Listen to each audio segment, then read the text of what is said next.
안녕하세요. 벌써 오늘 이제 마지막 시간이에요. 마지막 시간이라서 여태까지 배웠던 내용들에 대해서 정리하는 시간을 갖도록 할게요. 프린터 준비되셨죠? 프린터 보시면 제일 처음에 나오는 것이 은행 계정 조정표가 되겠죠? 은행 계정 조정표는 회사 측과 은행 측의 당좌 예금 계정을 조정하는 올바른 금액으로 조정하는 것이 은행 계정 조정표가 되는 것이죠. 그래서 수정된 잔액이 있는데 그것을 조정을 통해서 수정 후 잔액, 올바른 잔액을 구하는 그것이 은행 계정 조정표가 되는 것이죠.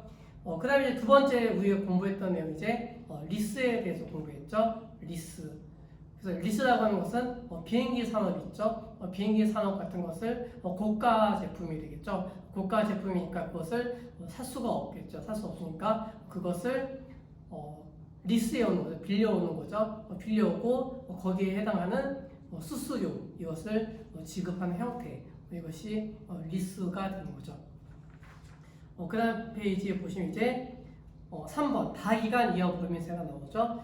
다기간 이연 법인세에서 여기서 중요한 것은 이연 법인세 자산과 이연 법인세 부채를 구하는 것이 되겠죠. 즉 일시적차이가 발생하겠죠. 그러니까 회계이익과 세무이익이 서로 차이가 나요. 일시적 차이가 발생하겠죠. 그래서 일시적 차이 나는 것을 조정하는 형태 이것이 이연 법인세 회계가 되는 거죠.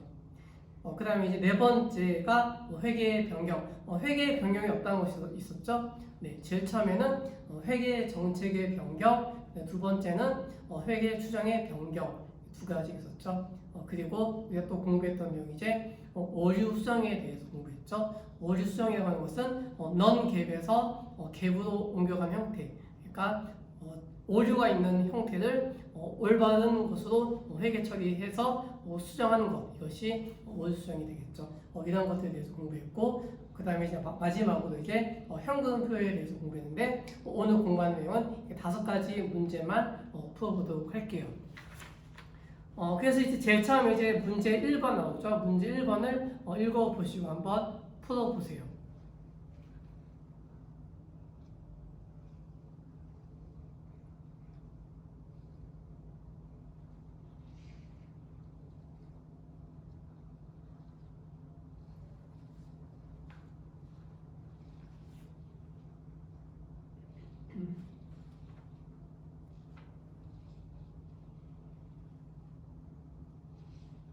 그 문제 한번 같이 보도록 할게요. 주식회사 청량은 2020년 12월 31일에 한국은행에 당좌 예금 잔액이 8,000원 그리고 회사의 당좌 예금 잔액은 46,000원이다. 그래서 이제 이렇게 작성할 수가 있겠죠. 회사 측의 수정된 잔액은 46,000원. 그 다음에 한국은행 측의 잔액은 8,000원 이렇게 기록할 수가 있겠죠. 그래서 이제 조정 항목들이 나오고 있죠. 첫 번째 조정 항목 미기입 예금이 나오죠. 미기입 예금 같은 경우에는 어디서 조정해 주죠? 네, 은행 측에서 조정해 주게 되겠죠. 그래서 은행에서 조정해 주게 되는데 미기입 예금 같은 경우에는 은행 측에 가산해 주게 되겠죠. 가산해 주게 되니까 미기입 예금 6,000원 이것을 가산해 주게 되겠죠.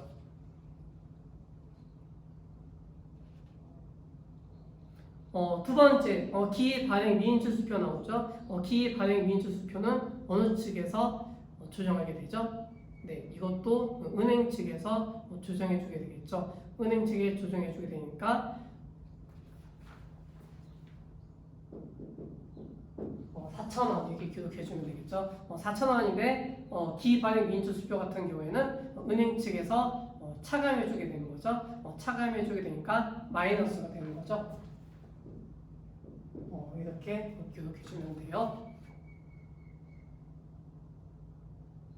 그 다음에 세 번째, 은행 측 거래 내역을 조회한 결과 매출 채권이 직접 이체된 금액이 28,000원. 제일 처음에 나오는 게 이제 매출 채권 직접 이체된 금액. 이거는 이체가 되는데 회사 측에 미통지 됐겠죠. 그러니까 28,000원이 회사 측에 기입이 됐으니까 플러스 해줘야 되겠죠. 이거는 회사 측에 가산해줘야 되겠죠. 회사 측에 가산. 그래서 비통지 입금 28,000원은 회사 측에 가산해준다.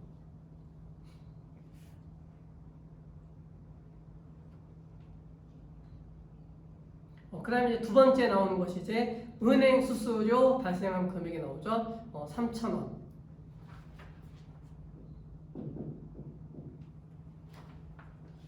은행 수수료 같은 경우에는 차감해줘야 되겠죠. 회사 측에 차감, 마이너스가 되는 거죠.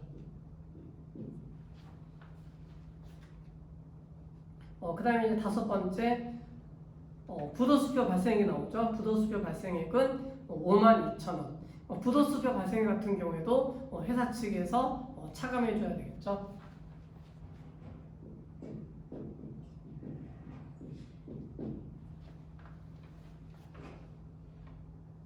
그 다음에 이제 가로 4번 보시면 이제 회사가 입금하면서 12,000원을 21,000원으로 잘못 기재하였음을 확인하였다. 그러니까 회사 측에서 12,000원 기록해줘야 되겠죠. 12,000원을 기록해야 되는데 잘못 기록해서 21,000원 이렇게 기록하게 된 거죠. 그러니까 차익이 발생했죠. 얼마가 발생했죠? 네, 9,000원만큼 발생했죠. 그러니까 9,000원을 더 적었으니까 그것만큼 더 적어준 것을 차감해줘야 되겠죠. 마이너스. 이렇게 기록해주면 되겠죠. 이렇게 기록해주게 되면 수정 후 잔액, 즉 회사 측 잔액과 은행 측 잔액이 동일한 금액이 나오게 돼요.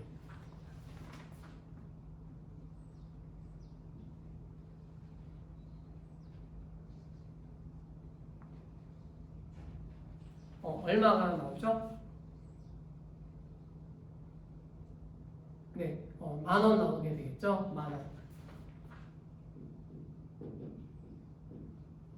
그래서 회사 측 잔액도 10,000원, 그 다음에 은행 측 잔액도 10,000원 이렇게 나오게 됐죠.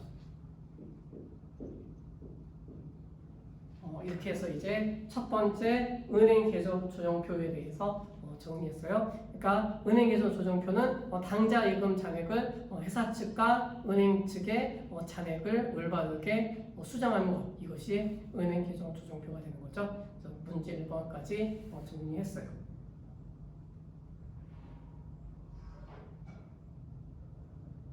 그 다음에 이제 이거 정리하시고 문제 2번 있죠? 문제 2번 읽어보시고 한번 풀어보시겠어요?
그럼 이제 문제 2번 보도록 할게요. 금융 리스가 되겠죠. 금융 리스, 소유권 이전이 확실하지 않은 경우. 첫 번째, 리스 제공자인 A사는 2020년 1월 1일 리스 기간 개시일인 금융 리스 계약을 B사와 체결하였다. 리스 자산은 2019년 12월 31일 10만 원에 취득하였으며 공정가치와 일치한다. 그 다음에 리스 자산의 경제적 내용 연수는 4년, 잔존 가치는 없으며 정액법으로 감가상각한다. 그러니까 10만 원의 리스 자산을 취득하게 된 거죠. 그 다음에 두 번째, 리스 기간 종료 시점에 리스 자산은 반환받으며 리스 기간 종료 시점에 잔존 가치는 2만 원이다. 그러니까 이 자산에 대한 총 잔존 가치는 2만 원이죠.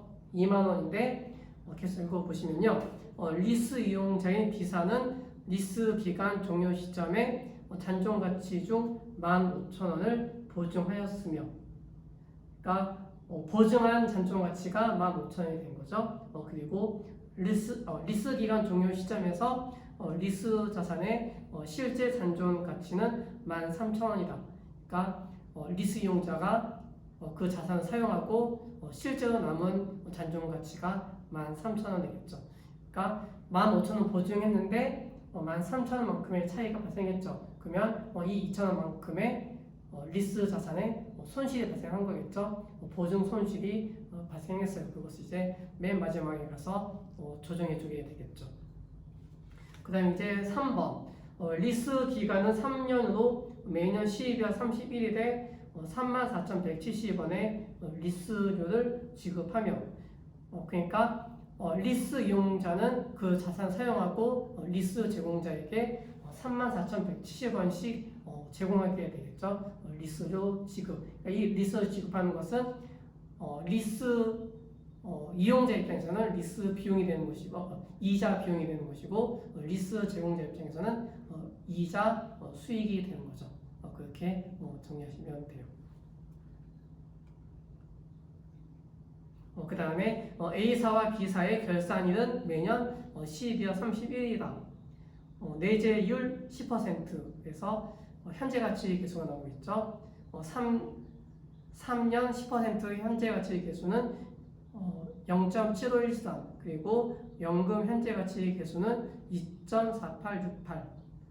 이럴 때 이제 리스 분류 기준, 그러니까 리스 분류 기준에 대해서 설명하셔야 되겠죠. 이거는 여러분들이 한번 정리해 보시고요. 5가지 있었죠. 그 5가지를 정리하시면 돼요.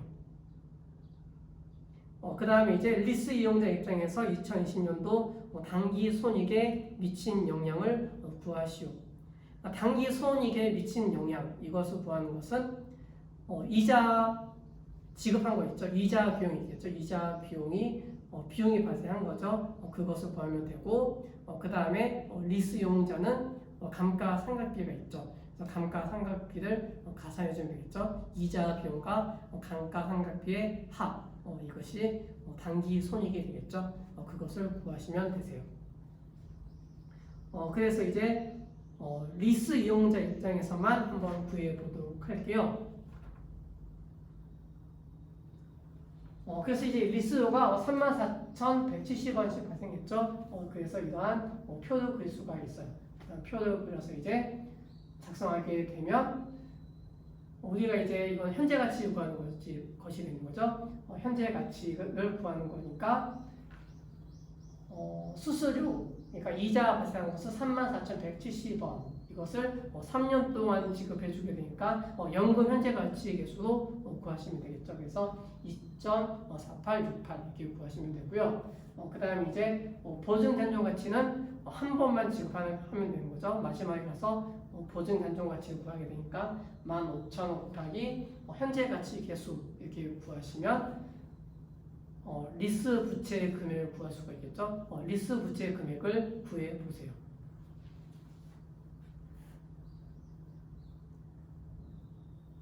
얼마 나오죠? 네, 96243 나오게 되죠.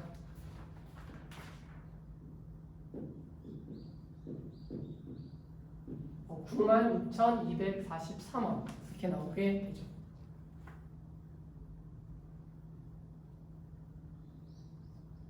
이렇게 구한 다음에 이제 삼각표를 작성하셔야 되겠죠. 삼각표.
이렇게 구할 수가 있겠죠.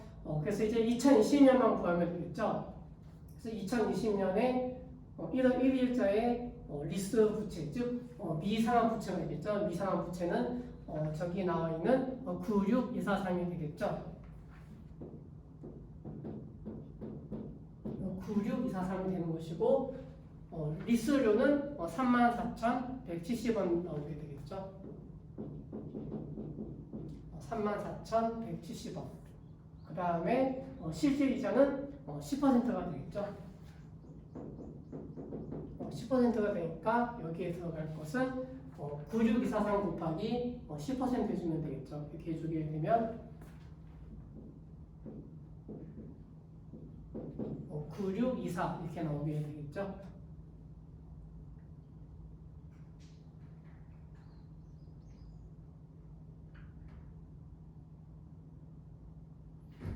그 다음에 이제 34,170원에서 9624를 차감해줘요. 차감해주게 되면 24,546원 나오게 되죠.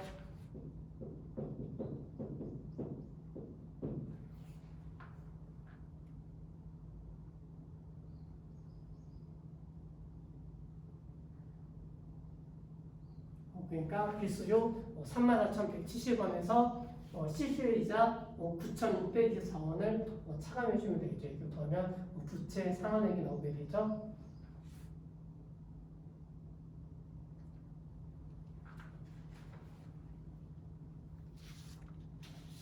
그렇게 구하게 되면 미상환 부채는 여기에서 이것을 빼주면 되겠죠. 빼주게 되면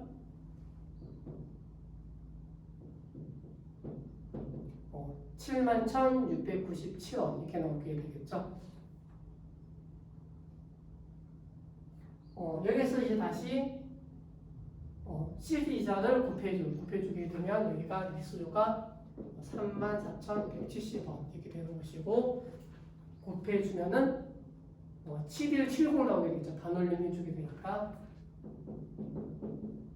7,170원 이렇게 나오게 되고 34,170원에서 7,170원 빼주게 되면은 27,000원 이렇게 나오게 되겠죠. 27,000원 다시 이제 미상한 부채 71,697원에서 27,000원 차감해 주게 되면은 44,697원 이렇게 나오게 되겠죠. 그 다음에 이제 마지막에 남는 금액은 얼마가 남아야 되겠죠? 네, 15,000원 남아야 되겠죠. 15,000원 남아야 되고 그렇게 구하게 되면 여기서 이것을 빼주면 되겠죠. 44,697원에서 15,000원 빼주게 되면은 29,697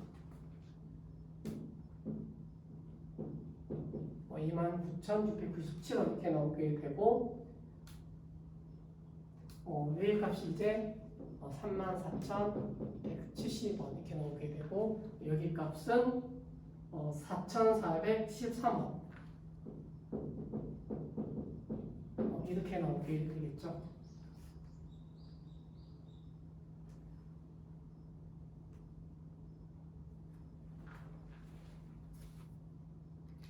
이렇게 구하면 이제 2020년도에 이자 비용이 나왔겠죠. 이자 비용 값은 얼마가 되죠?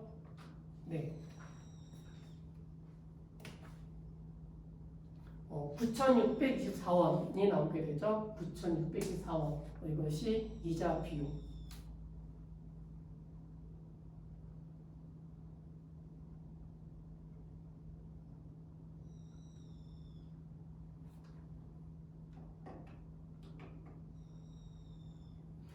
그 다음에 이제 감가상각비 구해야 되겠죠. 감가상각비.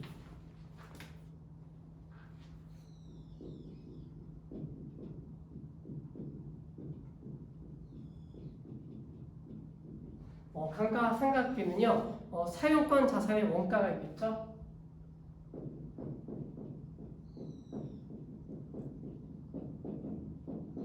사용권 자산에서 보증 잔존 가치를 차감해 주게 되는 거죠.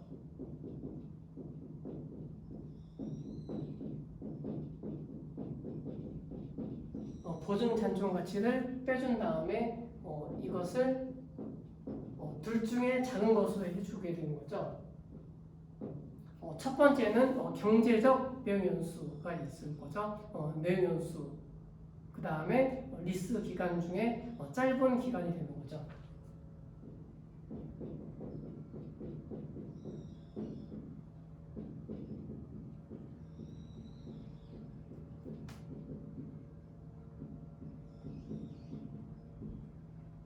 이렇게 구하시면 돼요.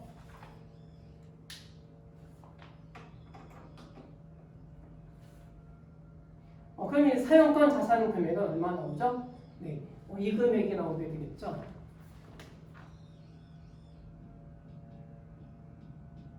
어, 96,243원이 나오게 되는 거죠. 거기에다가 보증 잔존 가치는 15,000원.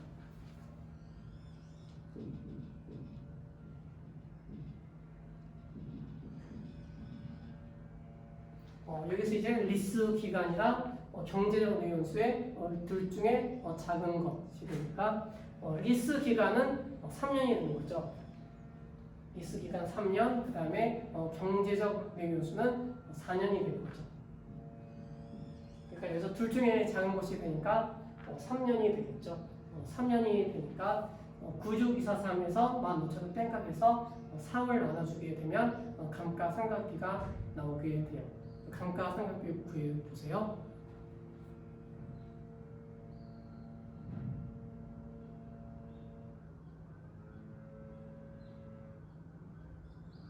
감가상각비 구하게 되면 얼마나 나오게 되죠? 네, 27,081원.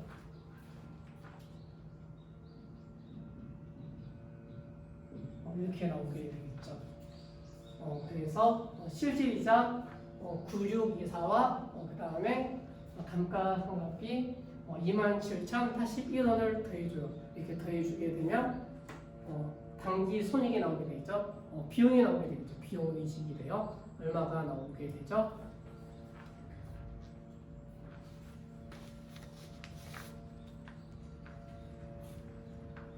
네, 36,705원이 나오게 되죠. 이것이 당기 손익이 돼요. 비용이 발생한 거죠.